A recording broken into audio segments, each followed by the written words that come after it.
7, 8. Roll number 8. Present.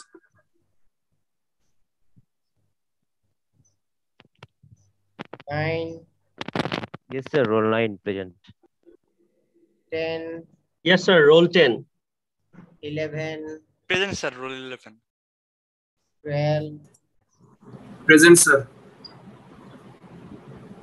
13. Present, sir. Sir, roll 13 present. 14. 15. Yes, sir. Roll 15. 16. Present, sir. 17. Roll 17. 18. Yes, sir. 19. Yes, sir. Sir camera আজকে on করতে পারিনি, desktop থেকে join করেছি। তুমি কি Rifat? Sir Rafat Hossain অঙ্কন। রাফা। 20. Yes, sir. 21. Yes, sir. 2. Yes, sir. 3. Yes, sir.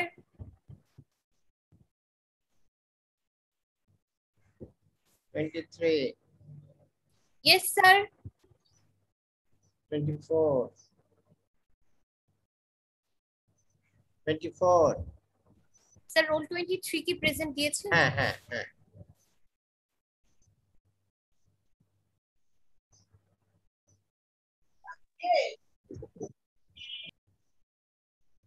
25. Yes, sir. 25. 26.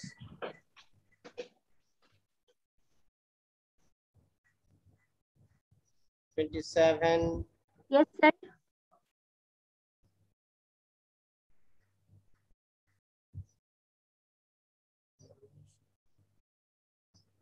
28. 29. Yes, sir. 30. Yes, sir. 30, sir. 32. Yes, sir. 30, sir. Present. 30. 31. Yes, sir. Sir, 31. 32.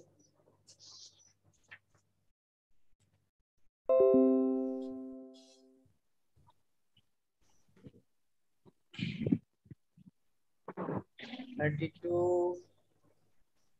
Sorry, 33. Yes, sir. 33. Yes, sir. 34. Yes, sir. 34. 34. Yes, sir. 35.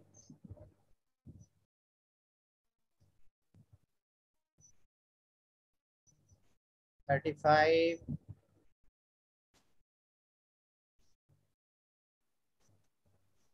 35. 36.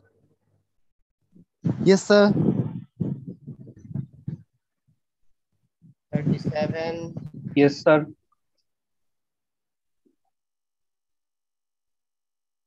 37. Yes, sir. 38. Present, sir.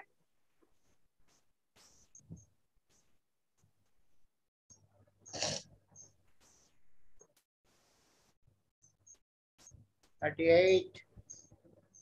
Sir, 38 present. 39. Yes, sir. 39. Yes, sir. 39, sir. 40. Yes, sir. Sir, 40.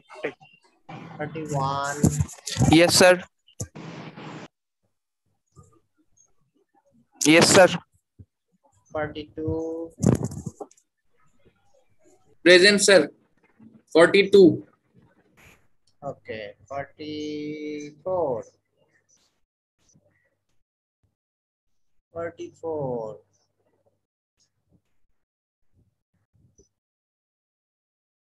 44, 9.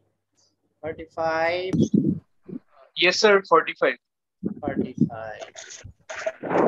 Yes, sir. 45. 46, Yes, sir. Sir, 46. 47, Present, sir. 47.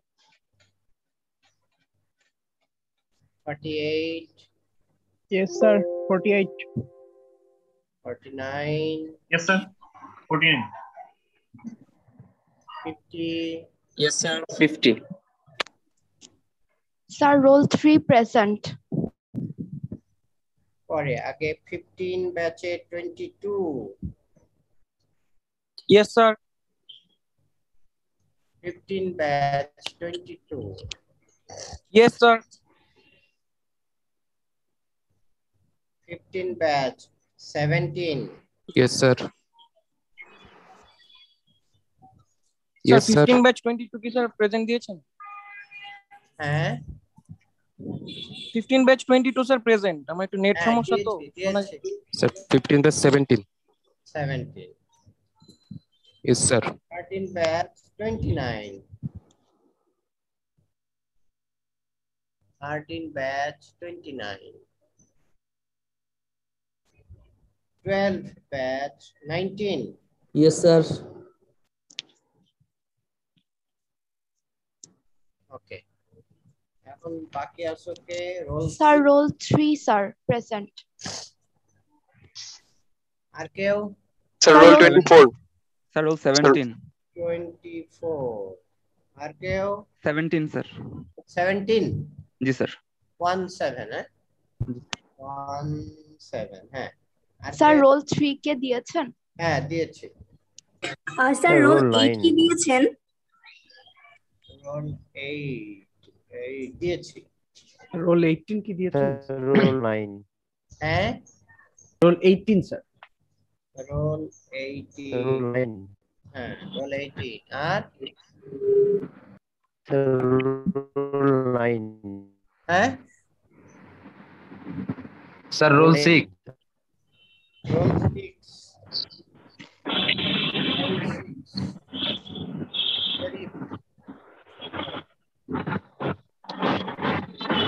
roll 6 sir বলো sir roll 35 mute on করে রাখছে তো হ্যাঁ ঠিক আছে 35 দেওয়া আছে আর কেউ রোল 33 33 দেওয়া হয়েছে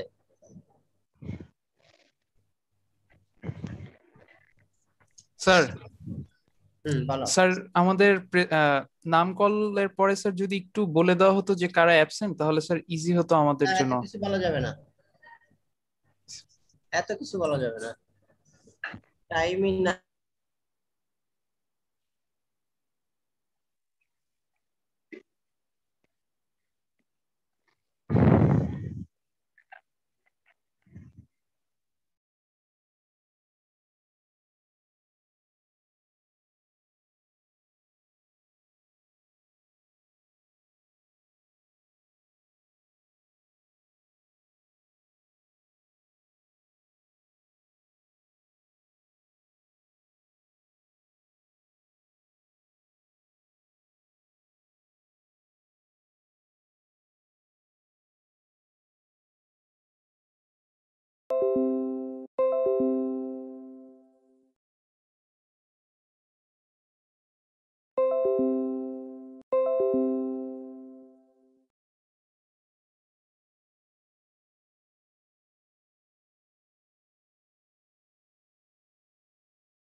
স্যার কিছু বলছেন কি? শুনতে পাচ্ছি না।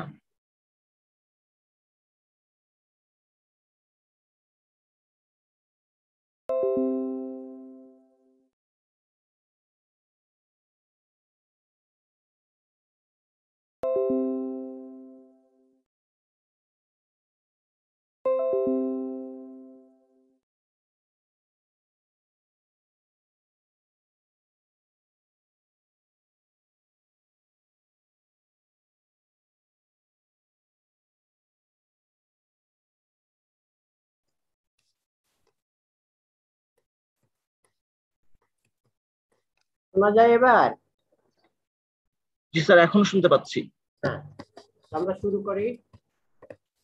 15 মিনিট চলে গেছে।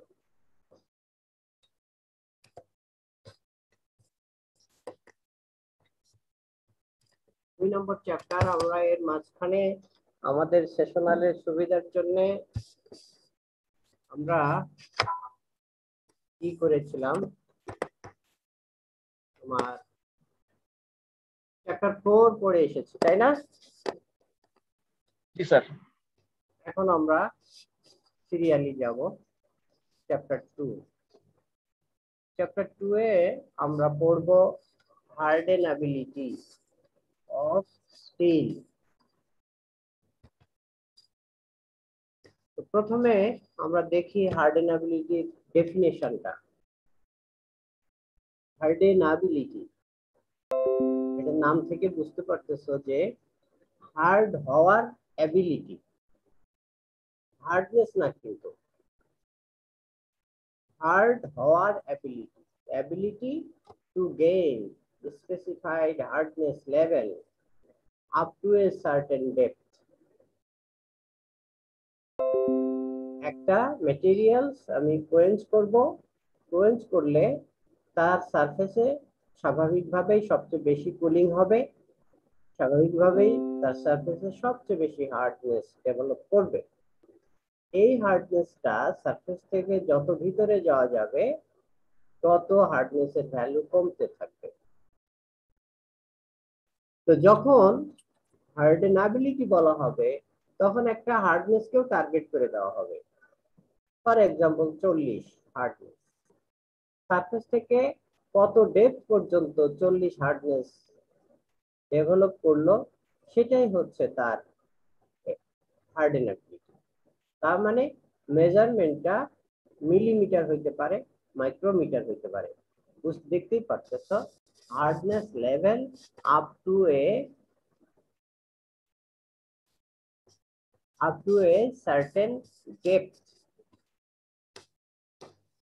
সার্টেন ডেপথ পর্যন্ত এটা যাইতে পারবে। সেই আমি আবার এখানে বানান ভুল আছে, ঠিক করে নেই।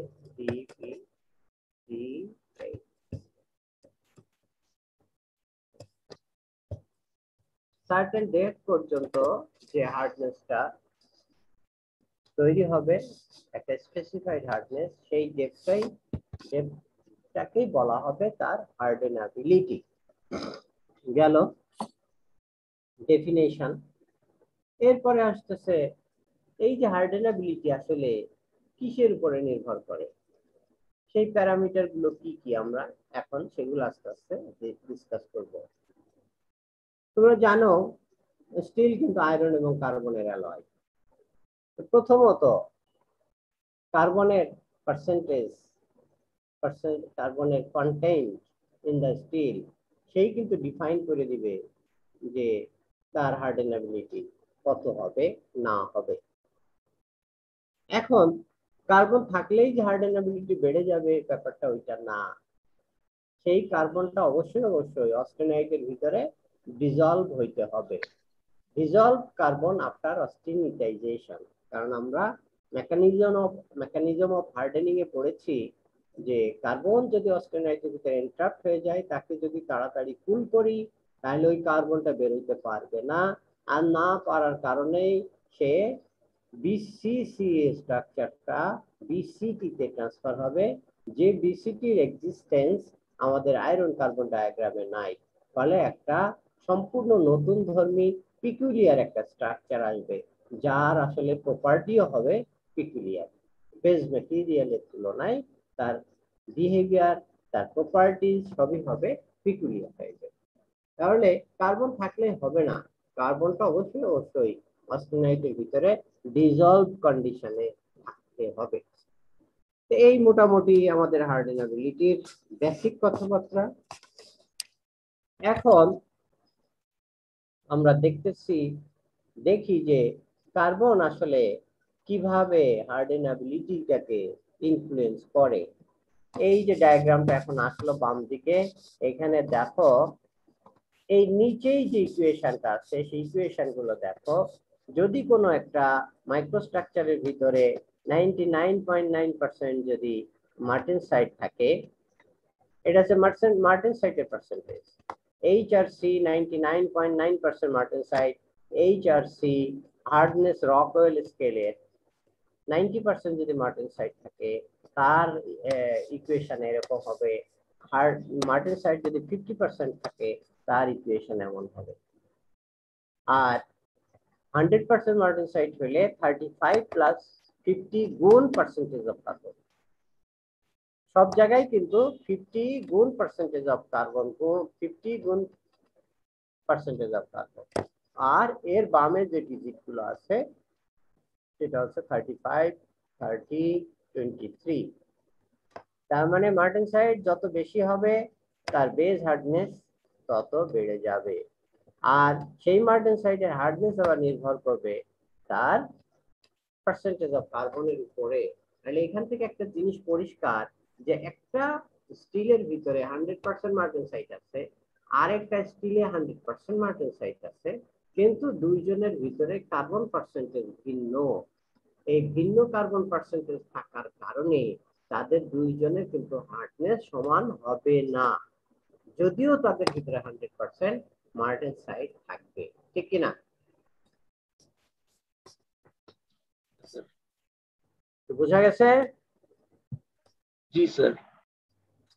মার্টেনসাইট 100% থাকলে বেসিক বেজ হার্ডনেস বেড়ে যাবে, কিন্তু তার সাথে রিইনফোর্স করবে হচ্ছে কার্বন।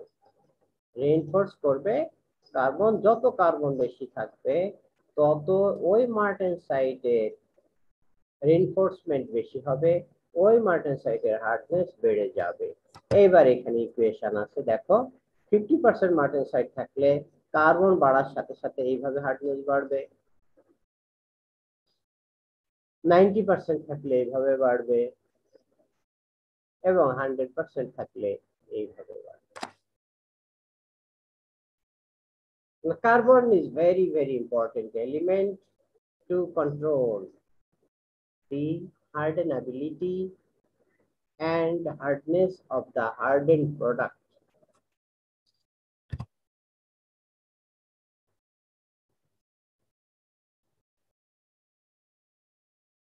খুব সিম্পল ওয়ার্ডে আমরা বলে দিলাম, সিম্পল ভাষায় আমরা বলে দিলাম হার্ডেনাবিলিটির জন্য কার্বন দায়ী।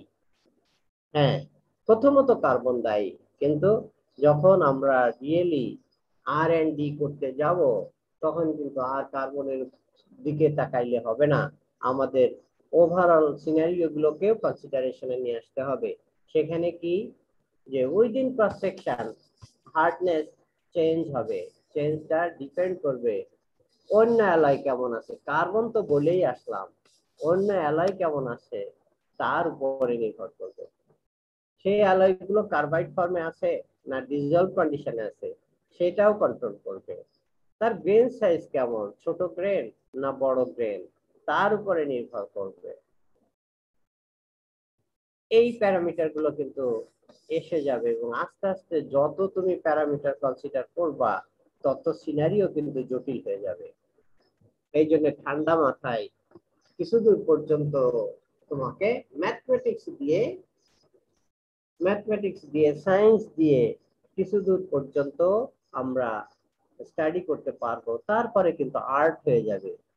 এটা আমাদেরকে এক্সপেরিয়েন্সের মাধ্যমে ওই জিনিসগুলো সেট করতে হবে, স্টাবলিশ করতে হবে, কারণ এত জটিল হয়ে যায় ইন্টারেকশন গুলো, আর তখন ম্যাথমেটিক্স দিয়ে আর এক্সপ্রেস করা সম্ভব হয় না। আমরা দেখি অ্যালয়ের উপরে অ্যালয় কিভাবে হার্ডেনেবিলিটি কমায় এবং বাড়ায়। আমরা দেখি যে বললাম যে শুধু কার্বন না, কার্বন তো অবশ্যই, সাথে সাথে অ্যালয়িং এলিমেন্ট গুলোও কিন্তু আমাদের হার্ডনেস বাড়ানো কমানোর জন্য ভূমিকা রাখে। সেটা আমরা এখন অ্যালয়ের ইফেক্টটা দেখবো। এখানে দেখতেছো আরেকটা জিনিস দেখো, যখন একটা প্রোডাক্ট পানিতে চুবিয়ে দেওয়া হবে সারফেসে স্বাভাবিকভাবে সবচেয়ে বেশি হার্ডনেস হবে, ঠিক কিনা? Yes, sir. তারপরে আস্তে আস্তে ভিতরে যত যেতে থাকবো তত হার্ডনেস কমতে থাকবে। এই সেই ডায়াগ্রাম। এখানে দেখো আমরা 4টা অ্যালয় নিয়েছি। 1040 AISI 1040, AISI 5140, AISI 8640, AISI 4140, AISI 4340। এখানে আমরা 5টা অ্যালয় নিয়েছি। 5টা অ্যালয়ের ভিতরে প্রথম যেটা সেটা দেখতে পারতেছো 1040 1 দিয়ে যে অ্যালয় গুলো শুরু হয় সেগুলো হচ্ছে প্লেন কার্বন স্টিল। আমরা আগেই শিখেছি AISI 1 দিয়ে শুরু হইলেই সেটা হয়ে যায় প্লেন কার্বন স্টিল। কিছু এলিমেন্ট থাকে বাট সেগুলো ডমিনেটিং না। এই যে 1040 কার্বন পার্সেন্টেজ হচ্ছে লাস্ট যে 2 ডিজিট আছে, সেই 2 ডিজিটকে 100 কে ভাগ দিলে যা পাওয়া যায় সেটাই হচ্ছে কার্বন পার্সেন্টেজ। 0.4% carbon, 0.4% carbon. এই স্টিলটার দিকে যদি তাকাই দেখা যাচ্ছে যে সারফেসে হার্ডনেস বাড়ে ঠিকই, কিন্তু একটু ভিতরে যাওয়ার সাথে সাথে হার্ডনেসটা ড্রাস্টিক্যালি কম হয়ে যায়। তার মানে আমরা এখান থেকে বুঝতেছি যে তার বেশি ডেপথ পর্যন্ত হার্ডনেস তৈরি করা সম্ভব হচ্ছে না, হার্ডনেস ইনক্রিজ করা সম্ভব হচ্ছে না। সেই সেন্স আমরা একে বলতে পারি যে তার হার্ডেনেবিলিটি পুয়ার না স্ট্রং। কি বলবো আমরা, এটার হার্ডেনেবিলিটিকে পুয়ার বলবো না স্ট্রং হার্ডেনেবিলিটি বলবো? পুয়ার হার্ডেনেবিলিটি। এরপরে পরবর্তী অ্যালয়টা যদি আমরা নেই 5140, কি আছে সেখানে? 5140 সেটার ভিতরে কার্বন 0.4% ঠিকই আছে, কিন্তু অন্য আরেকটা এলিমেন্ট আছে এখানে, সেটা কি? ক্রোমিয়াম। ক্রোমিয়াম কত পার্সেন্ট ক্রোমিয়াম আছে? 0.85। তাই স্বাভাবিকভাবে আমরা জানি ক্রোমিয়াম কিন্তু হার্ডেনেবিলিটি বাড়ায়। তাহলে এই ক্রোমিয়াম কার্বন যতটুকু হার্ডেনেবিলিটি বাড়াতে পেরেছিল তার সাথে সে অ্যাড হবে ক্রোমিয়ামের ইফেক্টটা। ক্রোমিয়ামের ইফেক্ট তার সাথে অ্যাড হবে 0.85 ক্রোমিয়াম। 0.85 যদি ক্রোমিয়াম যোগ হয়ে যায় তার ইফেক্ট অন হার্ডেনেবিলিটি দেখতেই পারতেছো। বেজ হার্ডনেস মানে সারফেসের হার্ডনেসটাও অনেক বেড়ে গেছে, এই যে এখান থেকে লাভ দিয়ে এখানে গেছে। এরপরে দেখো এইটা যে খাড়া ভাবে নেমে আসছিল এখন কিন্তু অত খাড়া ভাবে নেমে আসে নাই। এই বেসটাকে কোরের হার্ডনেসটাকে আরেকটু টেনে এখানে নিয়ে গেছে, একটু ফ্ল্যাট করে দিয়েছে কাজ, তাতে করে হার্ডেনেবিলিটি বেড়ে গেছে। দেখো আমি যদি মনে করি যে আমার 30 হার্ডনেস হচ্ছে রিকোয়ার্ড ভ্যালু, মিনিমাম আমার সেকশনে মিনিমাম 30 হার্ডনেস থাকতে হবে, তাহলে সেই ক্ষেত্রে এই প্লেন কার্বন 1040 জন্য আমাদের শুধুমাত্র 10 mm বা তার চেয়ে কম, 10 mm না আরো কম ডেপথ পর্যন্ত এই হার্ডনেসটা 0.4% কার্বন স্টিলে ডেভেলপ করা সম্ভব। কিন্তু আমি যদি তার সাথে 0.85% কার্বন দিয়ে দেই তাহলে হার্ডেনেবিলিটি বেড়ে 30 মিলিমিটার পর্যন্ত চলে গেল। তাহলে হার্ডেনেবিলিটি কি হচ্ছে? অ্যালয় দেওয়ার সাথে সাথে হার্ডেনেবিলিটি বেড়ে যাচ্ছে। এরপরে আসে থার্ড অ্যালয় 8640, কি আছে সেখানে? 0.4% কার্বন ঠিকই আছে, এর সাথে আরো দুইটা এলিমেন্ট অ্যাড হয়েছে, 0.55 নিকেল, 0.2 মলিবডেনাম। ক্রোমিয়াম একটু কমে গেছে, বাট অন্য দুইটা এলিমেন্ট যতটুকু ক্রোমিয়াম কমেছে তার চেয়েও বেশি বেড়ে গেছে। ক্রোমিয়াম কমেছে মাত্র 0.35%, কিন্তু নিকেল বেড়েছে 0.55%, মলিবডেনাম বেড়েছে 0.2%। তার কারণে দেখো এই 5140 যে হার্ডেনেবিলিটির কার্ভটাকে টেনে আরেকটু উপর উঠাই দিয়েছে, আরেকটু ফ্ল্যাট হয়ে যাচ্ছে। এই যে ফ্ল্যাট হয়ে যাওয়া মানেই হচ্ছে হার্ডেনেবিলিটি বেড়ে যাওয়া, মানে সারফেস এবং কোরের ভিতরে হার্ডনেসের পার্থক্যটা কি হচ্ছে, কমছে না বাড়ছে? কমে যাচ্ছে স্যার। কমে যাচ্ছে। যত সারফেসের হার্ডনেস এবং কোরের হার্ডনেসের মাঝখানের পার্থক্য কমে যাবে, তত তুমি বিশ্বাস করবা তার হার্ডেনেবিলিটি বেড়ে যাচ্ছে। এবার আসো 4140 কি আছে সেখানে? ক্রোমিয়াম দেখো, ক্রোমিয়াম আগে 0.85 ছিল, এখন এসে গেছে 1% ক্রোমিয়াম, ফলে আরেকটু উপরে এসে গেছে। লাস্ট যেটা 4340, কার্বন ঠিকই আছে, নিকেল অনেক বেড়ে গেছে, ক্রোমিয়াম ঠিকই আছে, মলিবডেনামও বেড়ে গেছে। ফলে এই স্টিলের হার্ডেনেবিলিটি কার্ভটা অনেকটা ফ্ল্যাট হয়ে গেছে, অনেকটা ফ্ল্যাট। তুমি বলতে পারো যে 30 যদি আমার রিকোয়ার্ড হার্ডনেস হয় তাহলে 30 mm না, কত mm? পুরাটাই দেখো 30 mm না, পুরা সেকশনটাই 30 mm।